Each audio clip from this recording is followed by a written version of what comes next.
একটা সময় ছিল যখন মার্কিন নীতি নির্ধারকরা স্বপ্ন দেখতেন যে চীনকে তাদের অর্থনৈতিক সিস্টেমে জড়াতে পারলে একদিন সেটাও পশ্চিমা গণতন্ত্রের মতো হয়ে উঠবে।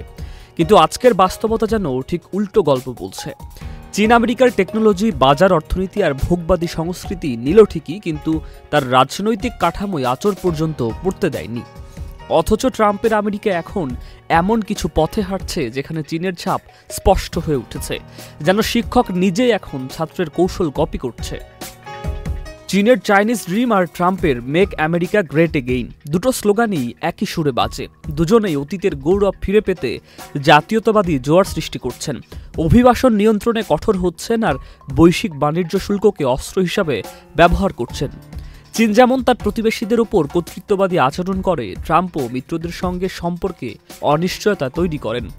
বান্ডেল থাকলে প্রতি সেনমানিতে টাকা বাঁচবে। বিকাশ সেনমানি বান্ডেল কিনে জিতুন প্রতি লেনদেনে।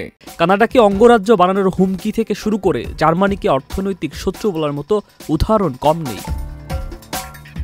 একটা মজার বিষয় হলো, চীন কখনোই আমেরিকার রাজনৈতিক মডেল গ্রহণ করেনি, কিন্তু আমেরিকা এখন চীনের কিছু নীতি অনুকরণ করছে, যেমন রাষ্ট্রীয় নজরদারি বাড়ানো, মিডিয়া নিয়ন্ত্রণের চেষ্টা, এমনকি নেতাকেন্দ্রিক রাজনীতির দিকেও ঝুঁকছে। এ যেন পশ্চিমা গণতন্ত্রের গায়ে এক ধরনের কর্তৃত্ববাদী রং লাগানো।